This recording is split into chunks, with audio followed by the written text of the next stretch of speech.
right. Good morning, everybody. Today is Monday, October 30th, 2017, and this is Before the First Cup with Jules here on UCY.TV. Happy Monday, everyone. It is a chilly 44 degrees with 60-mile-an-hour gusts and damp here in upstate New York. So where do we leave off on Friday? We titled the show AI, Home Robots, Jibo, 10,000 IQ, synthetic rights, and DARPA. And last week we looked a lot at not only robots and artificial intelligence, but also smart cities and some of the stuff they were doing in China, as well as in Saudi Arabia with their new city built by robots for robots and innovative new technologies called NEOM. Well, today we're going to continue a little along those lines. Take a look at where this is all headed and how it's going to merge. So I came across a few stories over the weekend that tied into a little bit of what we talked about last week. Hangzhou, which is the city in China that's going to be fully 100% smart so they can surveil and run the city efficiently, all in the name of climate change. They are utilizing a project that they are calling City Brain that they will soon be packaging and exporting to the rest of the world. And who is helping to make this grow? I found this kind of interesting. The Amazon equivalent in China is Alibaba, and they are doing a lot of similar technologies. Well, Alibaba also has a cloud. Alibaba Cloud is going to support the Hangzhou City Brain with artificial intelligence and deep learning capabilities. October 18th, 2016, out of a publication from Asia. Alibaba Cloud will be providing the artificial intelligence, deep learning, and data analytics capabilities for two new developments in China. The first initiative is the Hangzhou City Brain, which aims to help the Hangzhou government address the city's urban living challenges. It will rely on Alibaba's Cloud's AI program and big data analytics capabilities to perform real-time traffic predictions with video and image recognition technologies. This is to support the city's transportation departments and efforts to release and ease traffic congestion and provide users with real-time traffic recommendations and travel routes. With automated traffic capabilities, intelligent adjustments of traffic lights will be performed on the spot. And the pilot of this smart traffic management system in the Hangzhou district started in September 2017, and there has since been 11% increase in traffic speed. In establishing the Hangzhou City Brain, Hangzhou will take the lead in harnessing AI and deep learning technologies to promote greater sustainability and improve the quality of urban living for Chinese citizens. What about the environmental factors? China is one of the most polluted places on the planet. Now, even more interestingly, we had talked about the Saudi city of NEOM. Well, check this out. Saudis are now talking to Amazon as well as Alibaba about their new city, says the prince. The first robot in NEOM will be NEOM itself, says the Crown Prince. Crown Prince comments on the project that is based upon a story out of a Bloomberg interview. Crown Prince Mohammed bin Salman in Saudi Arabia is in talks with some of the world's biggest companies to develop technologies that will power life in the $500 billion city he's planning to build on the Red Sea. NEOM, as the project is known, is open for business by 2025, with limited operations expected as early as 2020. And Prince Mohammed told Bloomberg in an interview in Riyadh on Wednesday, and this was from October 26th, so it was just last week. Amazon and Alibaba Holding Group and Airbus SE are already involved in discussions, he says. We are talking with everyone, said the 32-year-old prince, heir to the throne of the world's biggest exporter. We have the who's who from around the world engaging in this project. Prince Mohammed is trying to steer Saudi Arabia away from oil dependence, something that few major economies have managed, and he is keeping the goalposts moving and making his plans more ambitious. The social and economic challenges outlined since 2015 already include selling a stake in the oil giant Aramco and ending a long-standing ban on women driving cars, and apparently on female robots becoming citizens. And this week, Prince Mohammed announced the city project, which was NEOM, and also says that he would be he'll transform the religious base of Saudi society and make its austere vision of Islam more moderate. The two goals overlapped in a promotional video for NEOM released last week, which have feature scenes inconceivable in existing Saudi cities. The virtual women of NEOM go jogging in leotards in public spaces, work alongside men, and play in a musical ensemble. Artificial intelligence and the Internet of Things will combine to offer a lifestyle not available anywhere else, says Prince Mohammed in the interview. Your medical file will be connected with your home supply, with your car, and linked to your family, and linked to your other files, he says. And the system develops itself in how to provide you with better things. Prince Mohammed envisions an app-driven city that is almost entirely automated and responsive to the needs of its residents. The first robot in NEOM will be the NEOM itself, he says. It is not the first time that Saudi Arabia has proposed to build new cities in the desert. The unveiling of NEOM this week at the Riyadh conference, crammed with international financiers and policymakers, left some analysts pointing out that previous attempts didn't come to much. Is Saudi Arabia about to repeat its past mistakes? Capital Economists, London-based consultancy firm, wrote in a note, and the kingdom has a patchy record when it comes to fulfilling mega projects, it says. Prince Mohammed acknowledged that some of these plans are doing better than critics have suggested, and he said that his government is working to revive those that had stalled, citing King Abdullah's financial district in Riyadh. With a few lenders that have committed to the area, the first phase is due to be open in 2018, and the district will host leaders from G20 from major economies 2 years after that. So that would be in 2020. G20 is going to be held in NEOM. And with NEOM, the government is putting its credibility and money on the line. And the country's sovereign wealth fund and other investors have put hundreds of billions, says Prince Mohammed in Tuesday's announcement. And the project is backed by more than $500 billion in investment from the Saudi government, the Public Investment Fund, and local and international investors. The agreements signed between Saudi Arabia and Egypt last year, including one to develop an industrial zone around the Sinai Peninsula, were concluded with the new city in mind. Well, that's interesting. I didn't know about that. The purpose of signing this free zone north of Sinai is to link it with NEOM, says the prince. NEOM will have a lot of ports, some of them in Saudi Arabia, some of them in Egypt, and the Red Seas of Tehran and Safir will also fall within the area, and the islands were under Egyptian control until President Abdel Fattah el-Sisi agreed to hand them back to Saudi Arabia, sparking protests and legal challenges that Egypt's parliament ultimately ignored. Plans for the project include a bridge spanning the Red Sea, connecting the proposed new city to Egypt and the rest of Africa. Some 10,000 square miles, or 225,900 square kilometers, have been allocated for the development of the urban area, which will stretch into Jordan as well as into Egypt. And asked if the city would compete with other regional commercial hubs such as Dubai, Prince Mohammed said that the outcome will be a more win-win than a zero-sum. He said NEOM will create new demand that will help its neighbors too, and I don't think Hong Kong harmed Singapore or Singapore harmed Hong Kong. So it's coming, people, and that's pretty messed up. It's going to link all the ancient worlds together with this 21st century insanity.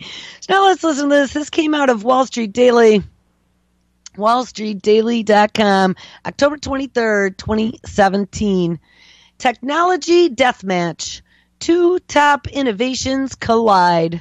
Ready for a cage deathmatch? Well, I hope so. Today's match pits two emerging technologies against each other. Chief investment strategist Louis Basnice will build the investment thesis in supporting of technology number one, which is SmartDust. And senior analyst Jonathan Rodriguez will do the same for the technology number two, which is brain-computer interfaces. For the sake of fairness, each analyst must state his case under 600 words. Only one technology will be permitted to exit the steel cage alive. Which one will prevail? Your vote will decide the winner. Good luck, gentlemen. So the first one by Jonathan Rodriguez. The age of cyborgs is closer than ever. Since the invention of the pacemaker more than 50 years ago, the barriers between man and machine has been slowly thinning. And as you may know, humans, like nearly every other living organism on Earth, use electrical signals to regulate body function. And for the better parts of the 20th century, researchers have been mapping these electrical signals between the brain and the rest of the body.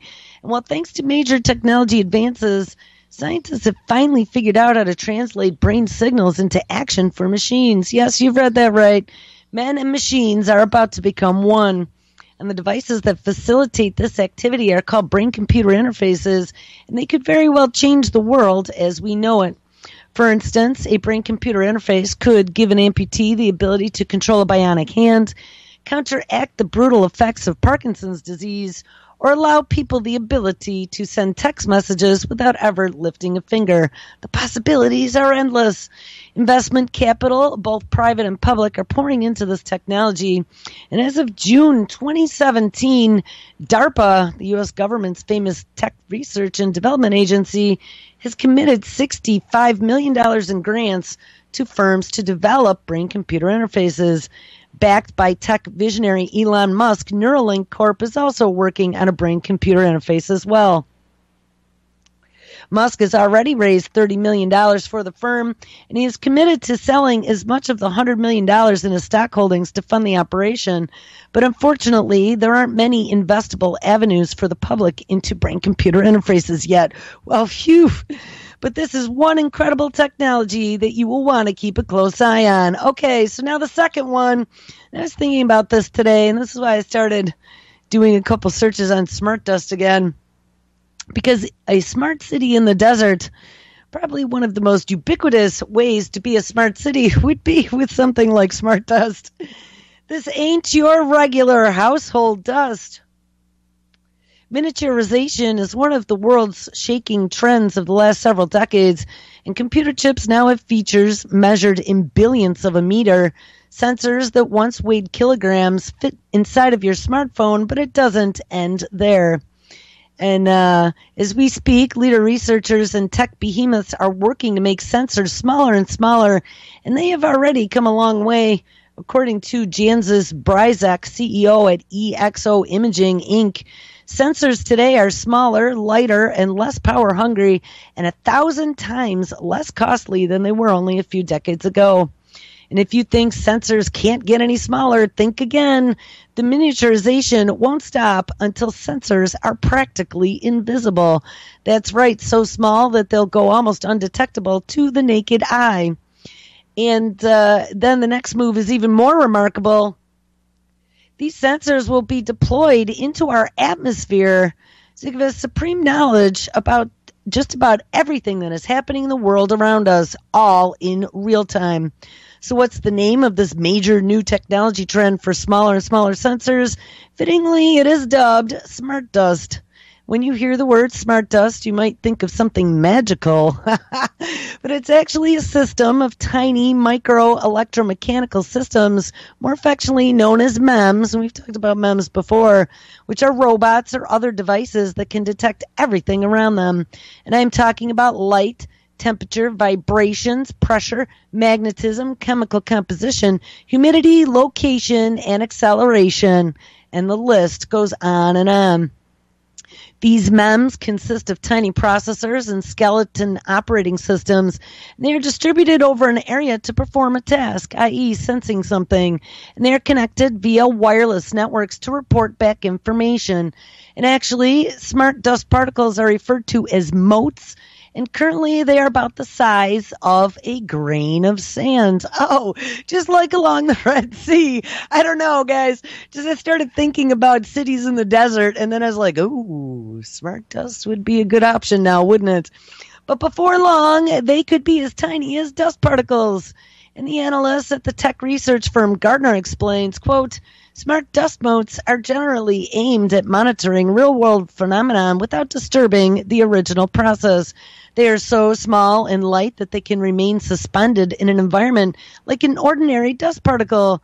Air currents can also move them in the direction of the flow, and once they've been deployed, it's very hard to put the genies back in the bottle, and it is also very hard to detect their presence, and even harder to get rid of them. Ding, ding. I think this sounds otherworldly or perhaps even unbelievable, but guess what? It's real. In our near future, I expect applications to materialize in areas like the environment for monitoring air pollution, just like in City Brain, habitat, monitoring animals in the wild. I was reading they're going to monitor zebras in Africa, defense for surveillance and monitoring of airborne biological weapons, also in health, entering and checking humans for physical ailments, nanobots in your blood, and traffic for monitoring and management. Heck, in the last year, the $33 billion market cap chipmaker Analog Devices introduced 3-axis MEM accelerators that performs high-resolution vibration measurement with very low noise. Or in layman terms, SmartDust that enables the early detection of structural defects in things such as bridges and skyscrapers.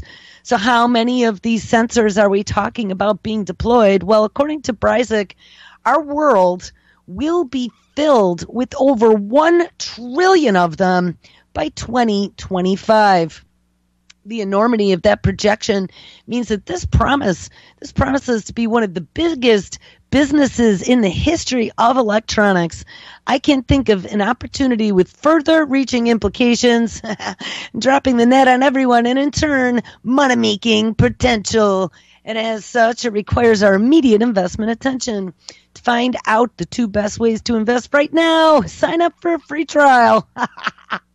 But guys, I'm telling you, we've covered SmartDust before, and this dude is not exaggerating at all. And this is going to be the way of the future.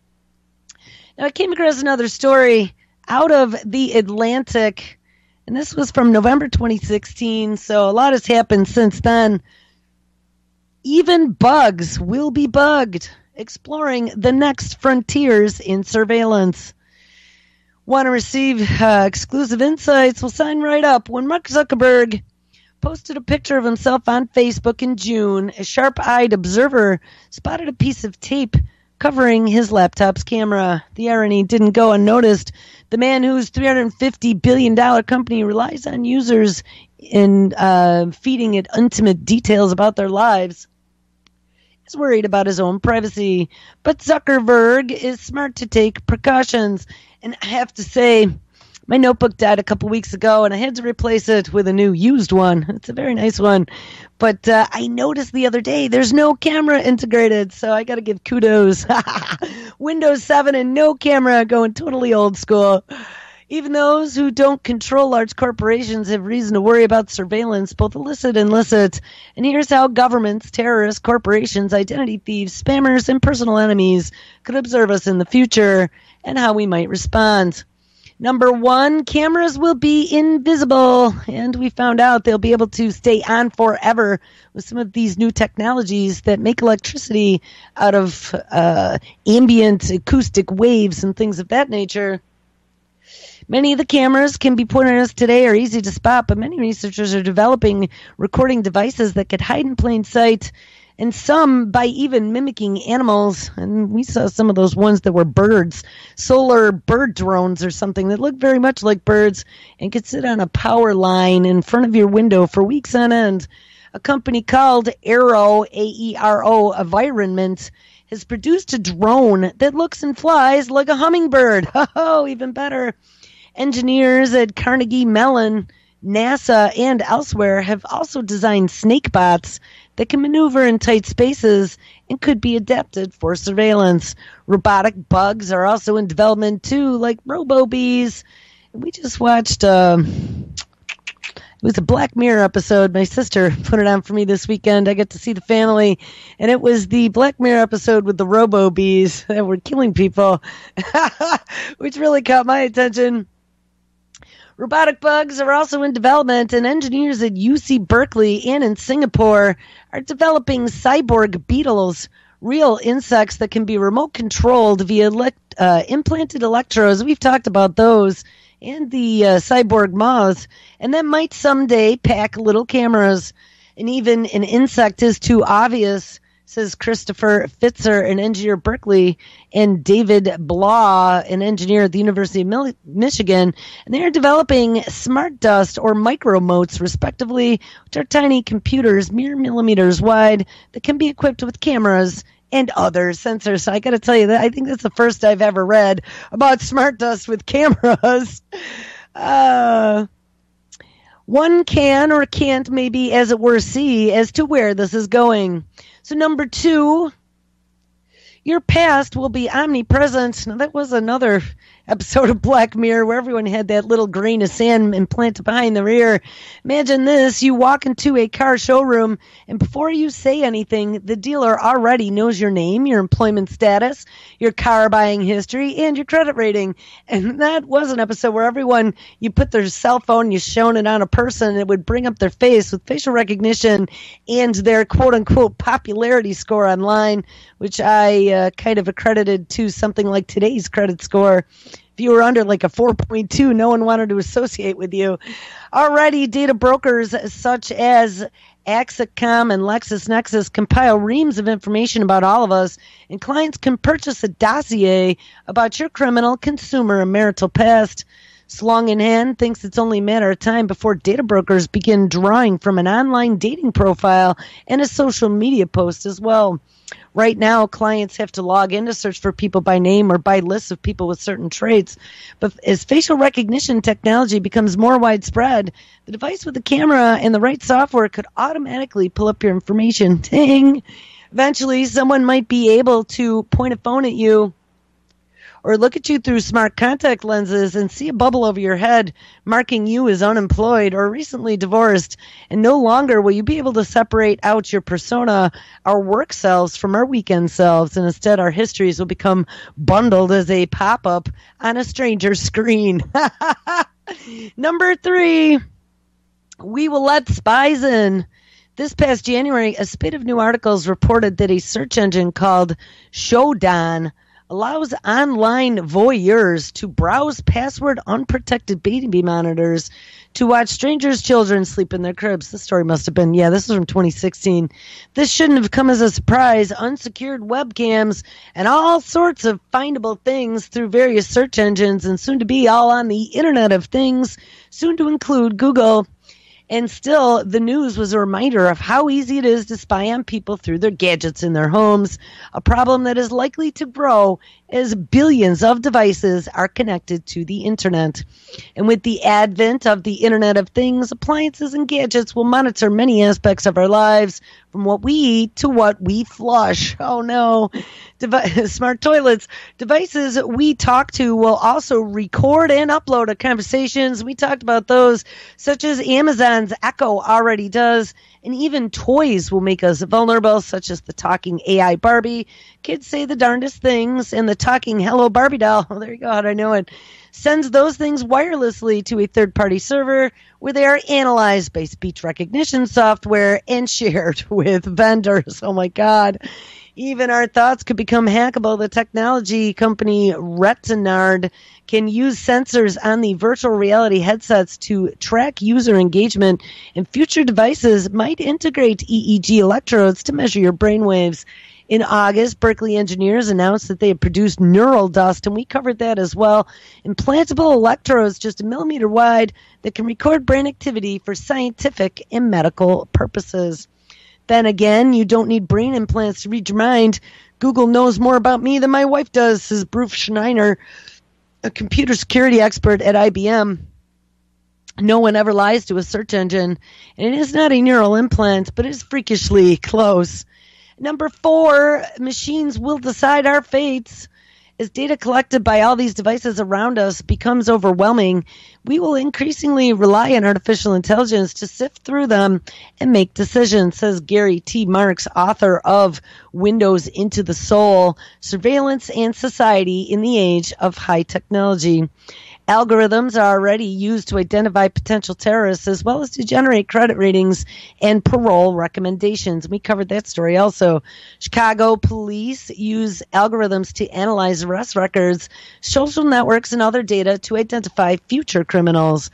And soon, bots will likely guide many aspects of our own personnel management, such as hirings and firings. Researchers have called the scenario in which humans are removed from the decision loop the machine-readable world. Basically, Schneider says, we are creating a world-sized robot. There we go. It's Skynet, a system with sensors, processors, and actuators that can manipulate the world by, say, approving loans or steering cars. Ding! Such automation, or maybe killer drones, such automation may increase efficiency, but it won't eliminate injustice. For one thing, algorithms make mistakes, and if Facebook gets your profile wrong and they show you an ad for a Chevy that you don't want to buy, says Schneider, and if the Department of Defense gets your profile wrong, then they drop a drone on your house. Those are some of my worst nightmares. And algorithms also embody the prejudices of their programmers or generate their own.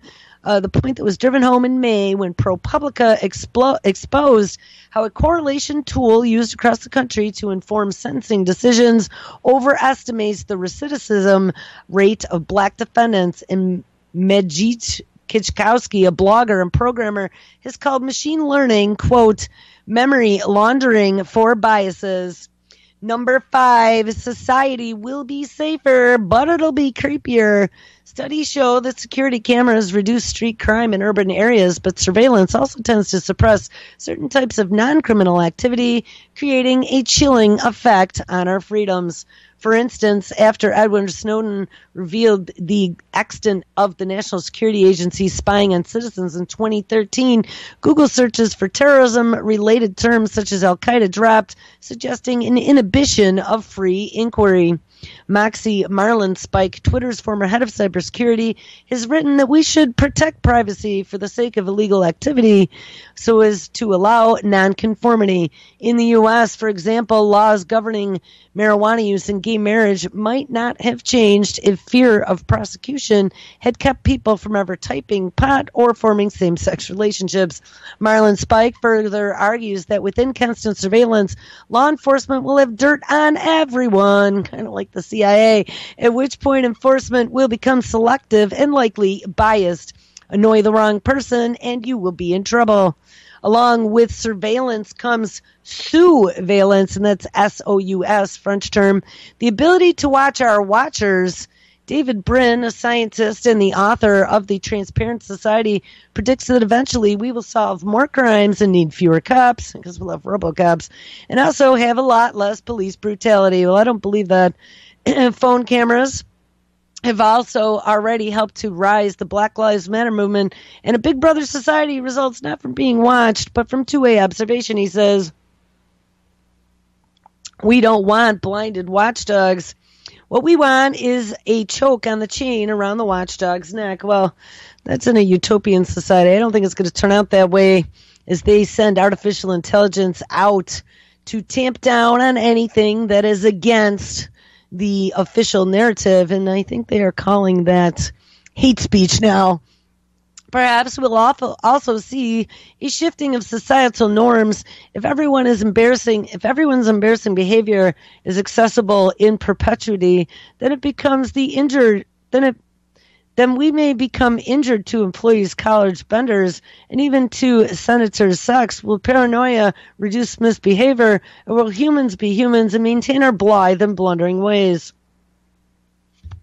It is hard to change our daily habits, says Jonathan Zichin, the co-founder of Harvard's Beekman Klein Center for Internet and Society. I don't know if that's a reason for optimism, but it means we are not going to be chilled or pessimism because we appear to be resigned to losing our privacy without thinking it through first. Like, how insane is that? So here it comes, people. Are you human? This is out of Newsweek.com. We've read about Google's AI reproducing itself. We've also read about it learning to run, jump, and walk without any human intervention. We also read about Google's new AlphaGo Zero teaching itself not only to play Go, but to play Go at a superhuman level. And those were the exact words, without any human intervention, taking thousands of years of human learning and compressing it into just a few weeks or months. It was very scary, to say the least. Well, listen to this. Are you human? AI has been able to trick CAPTCHA, which is a tool that they use on websites and for filling in forms to make sure that it isn't a machine or a bot that is doing the filling in and actually a human. Well, AI, October 27th, 2017, has tricked CAPTCHA into thinking that it is human. Uh-oh. Have we hit one of those moments in history that'll go out with a whimper that actually in the future will end up being one of those important moments that we missed?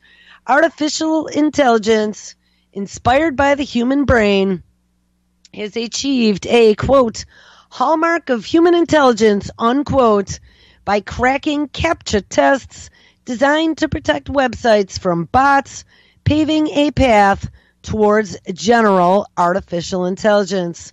In a paper published in the journal Science, researchers from the AI firm Vicarious demonstrated how they trained an algorithm to defeat the system. CAPTCHA, which is an acronym for Completely Automates Public Turing Test to tell computers from humans apart, has been used for 20 years to distinguish between human visitors to websites.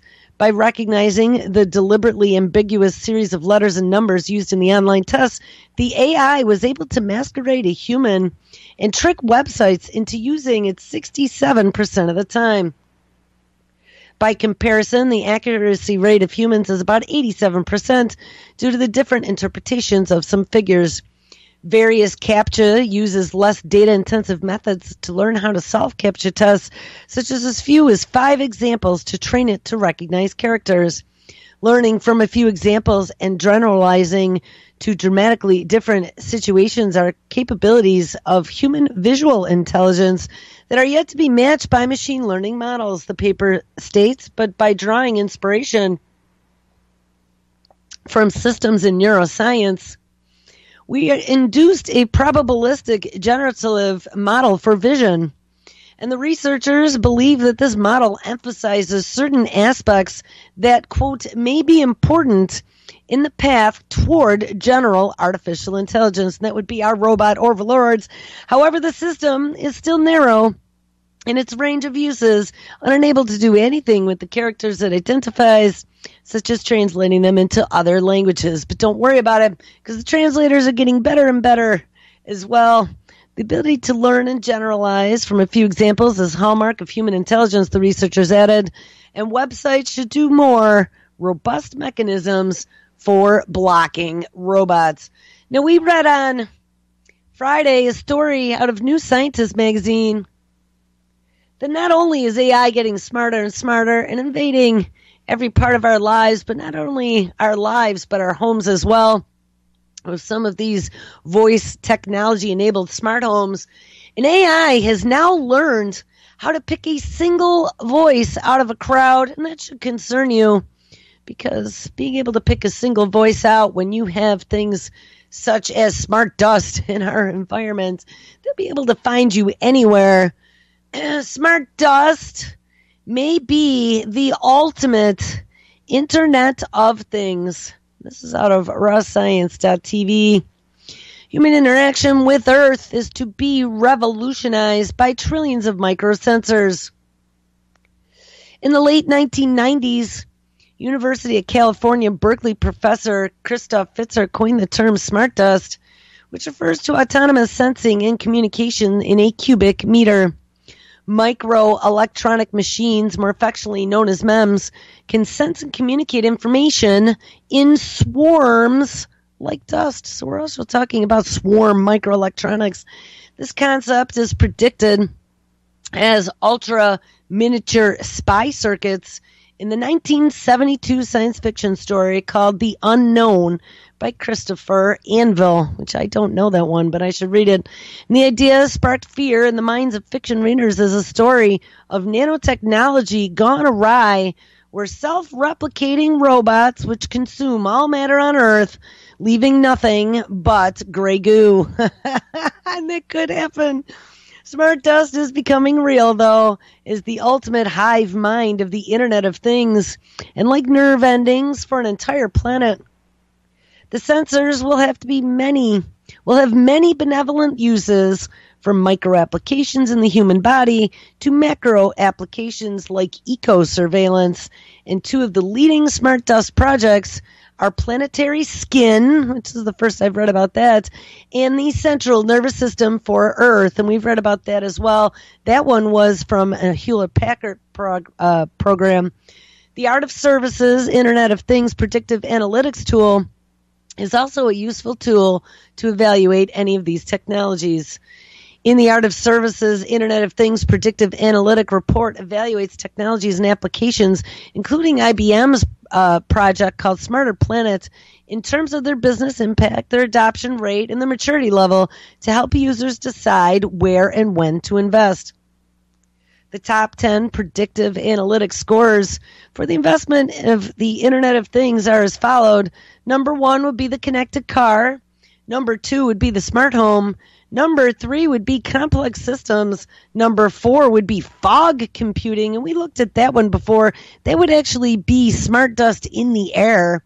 So we would be enveloped by ever morphing computing systems needed on the fly to different locations. Number 5 would be the central nervous system of Earth by HP. Number 6 would be big data. Number 7 would be ThingWorks, which I think is a company. Number 8 would be the industrial Internet of Things. Number 9 is something called MQTT. I don't know what that is. Number 10 would be algorithmic regulation. The Planetary Skin Project is the Planetary Skin Institute, more affectionately known as PSI, is a global nonprofit research and development organization that aims to improve the lives of millions of people around the globe by developing risk and resource management decision services to address global challenges of resource scarcity and land, water, food, energy, climate nexus, and the increasing impact of the frequency of weather extremes. PSI collaborates with research and development partners across various sectors, regionally and globally, to identify, conceptualize, and incubate replicable and scalable big data and associated innovations that could significantly increase the resilience of low-income communities, increase food, water, and energy scarcity, and protect key ecosystems and biodiversity. Guys, basically what they are saying is that the planet is going to become smart. We are going to live in a smart globe, whether you like it or not. In late 2008, Cisco and NASA co-developed a vision for a global network of sensors that would analyze virtually everything happening on the planet. It launched in 2009 as Planetary Skin, one of the largest wireless sensor network deployments ever, which I don't ever remember hearing about this one. And it was called one of Time Magazine's best innovations of 2009. Planetary Skin Institute is a bridge between organizations like the World Economic Forum, oh, that should tell you, NASA, and the University of Minnesota, which I don't know what they have to do with it. Takes in a massive amount of data from space to mud ocean sensors, and it uses experts in big data analytics to help emerging market governments know things like where to build infrastructure and where droughts will hit. There's another project called the Central Nervous System of Earth, more affectionately known as CENSE. And it is a research and development program with the goal of building a planet-wide sensing network using, quote, billions of tiny, cheap, tough, and exquisitely sensitive detectors, according to its creator, HP Labs. Earth Calling, Turn Off the Lights by Margie Wilkie also talks about this project. And this project is out of the Information and Quantum System Laboratory at HP, and it is led by senior researcher Peter Hartwell. The project includes small sensors embedded in bridges and buildings to warn of structural strains and weather conditions. The project's website says that HP's central nervous system for Earth is a project of HP Labs and is revolutionizing the way information is gathered, communicated, and analyzed. The central nervous system of Earth consists of highly intelligent networks of billions of nanoscale sensors designed to feel, taste, smell, see, and hear. I told you, giving AI 5 senses in the world around it, and when fully deployed, these sensors will quickly gather data real-time and transmit it to powerful computing engines, which will analyze and act upon that information in real time using a new breed of business applications and web services. The central nervous system of Earth combines breakthrough innovations from HP Labs and nanotechnology-enabled sensors, networking, data storage, and computation, business analytics, and optimization in ways that can make people and businesses safer, more secure, and more efficient. By providing real-time information on the physical environment, the networks are intended to improve the way governments, businesses, and society respond to and manage environmental, biological, and physical structural challenges. Examples of a potential central nervous system of Earth includes roads, bridges, buildings, and other structures, machines such as those used in airplanes and manufacturing plants, and organizations that work on health and safety issues such as the contamination of food and water, disease control, and patient monitoring. Ding!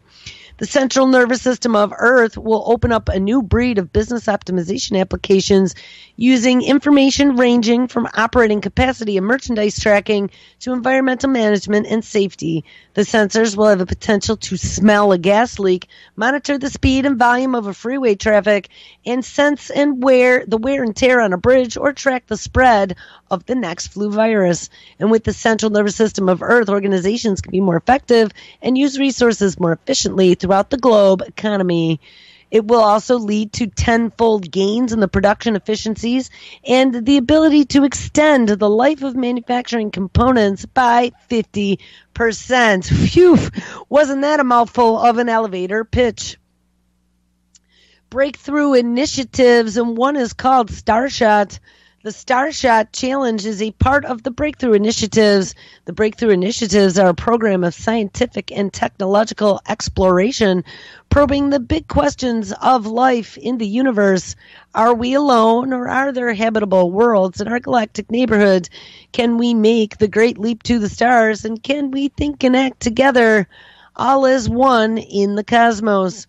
Well, the last decade and a half, rapid technological advances have opened up a possibility of light-powered space travel at a significant fraction of light speed, and this involves a ground-based light beamer pulsing ultra-light nanocrafts, miniature space probes attached to light sails up to the speed of 100 million miles an hour, and such a system would do flyby missions to reach things such as Alpha Centauri in just over 20 years from launch, and beam home images of possible planets, as well as other scientific data, such as analysis of magnetic fields. Now, if I am not mistaken, these were not only talking about using light sails, but they were talking about using those little what were they called? They were going to plasma on the sky with them. What the hell were they called? Those little 1 centimeter by 1 centimeter by 1 centimeter satellites. I don't know. Maybe they'll mention it in here. Breakthrough Starshots aims to demonstrate proof of concept for ultra-fast, light-driven nanocrafts and lay the foundation for the first launch to Alpha Centauri within the next generation. And along the way, the project could generate important supplementary benefits to astronomy, including solar system exploration and detection of Earth-crossing asteroids.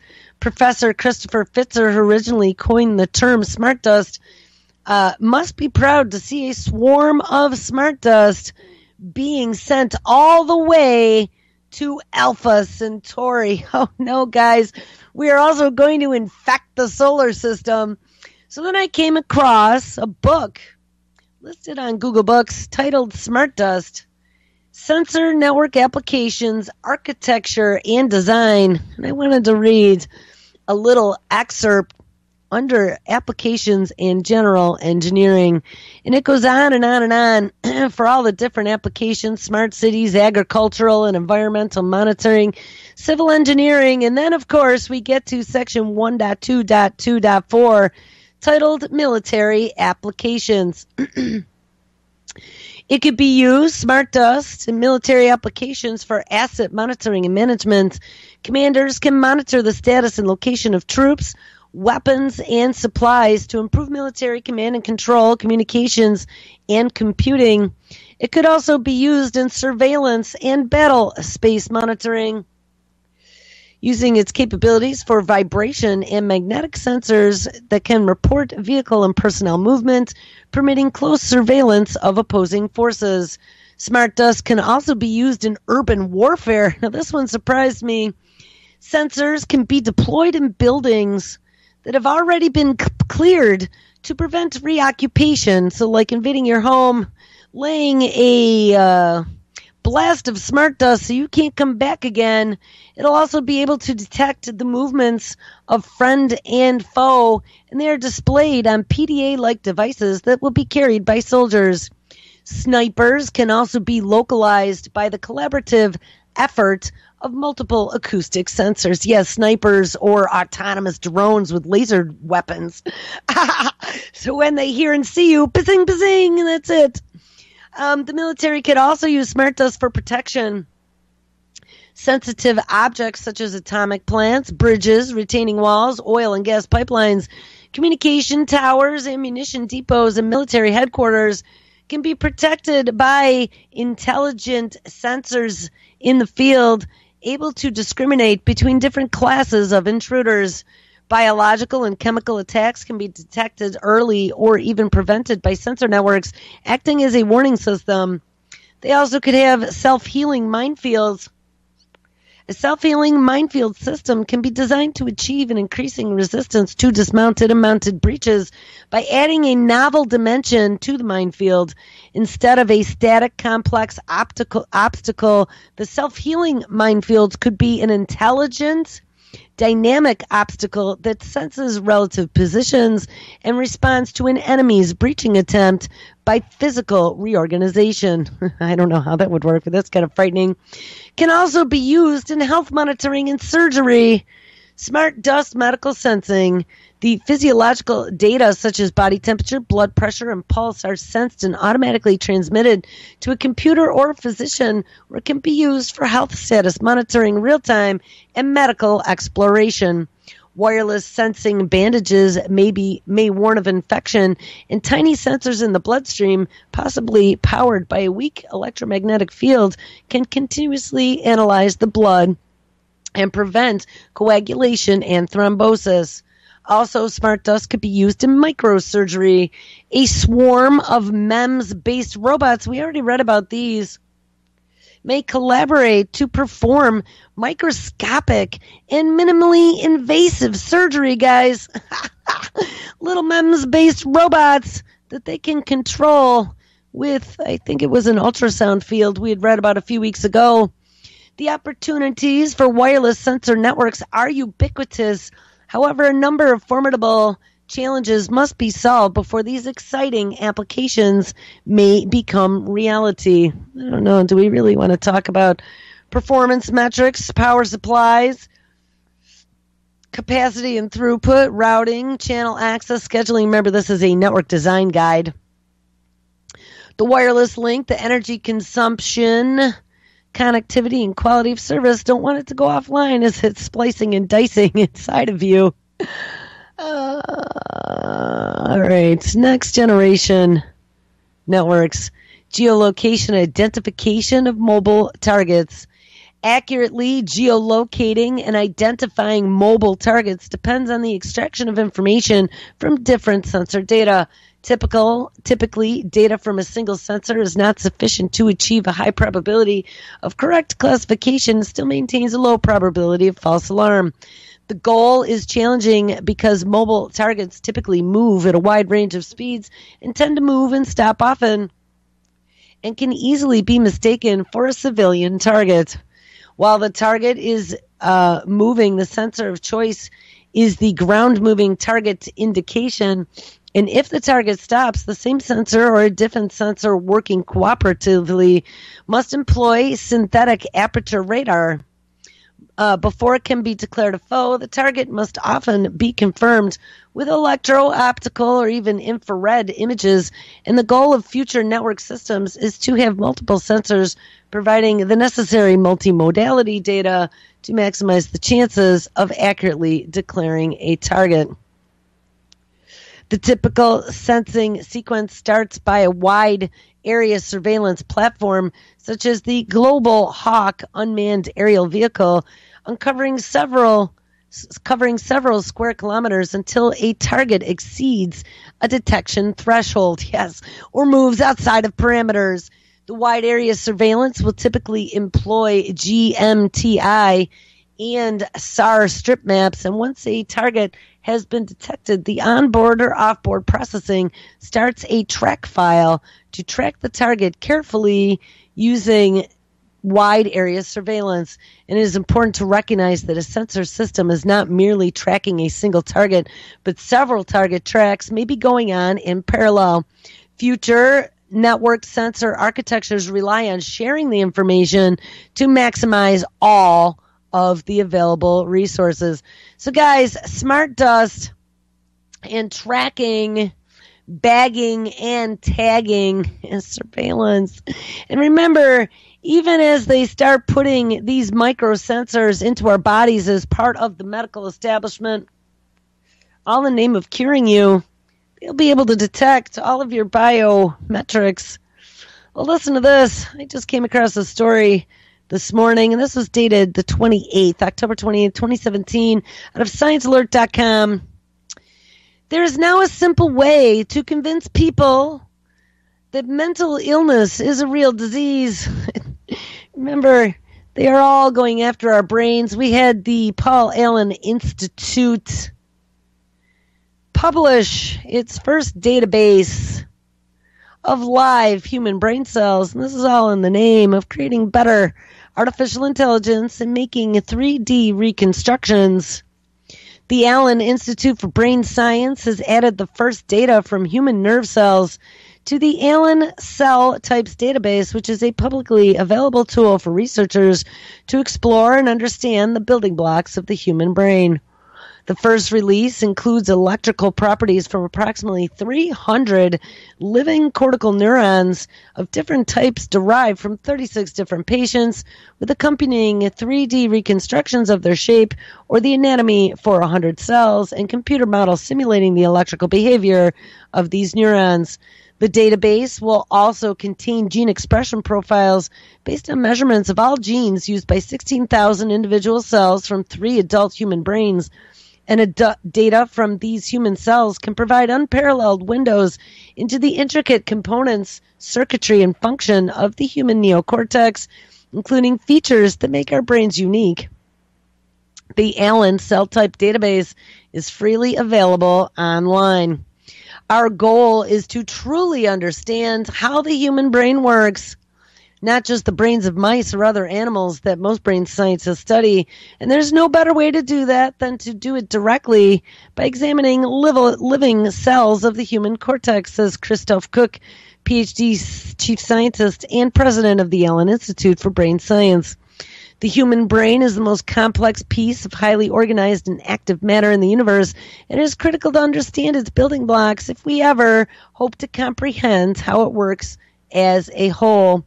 For the very first time, we are taking a systemic and open access approach to understanding the human cortex by studying the anatomy and electrical activity of individual brain cells of a human brain.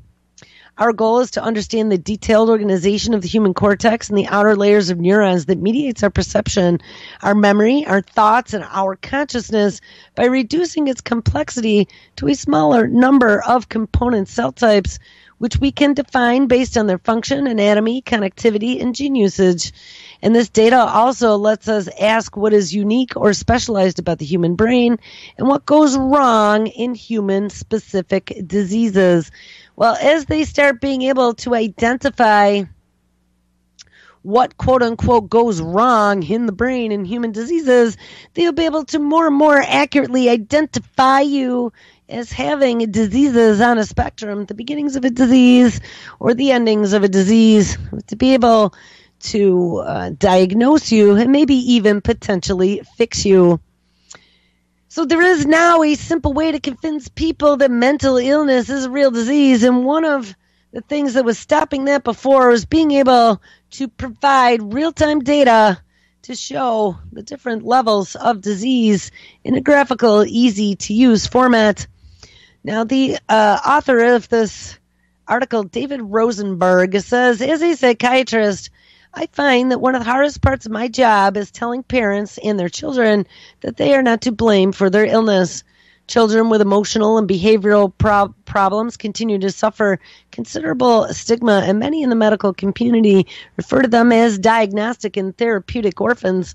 Unfortunately, for many, access to high-quality mental health care remains elusive, and an accurate diagnosis is the best way to tell whether or not someone will respond well to a treatment, though that can be far more complicated than it sounds.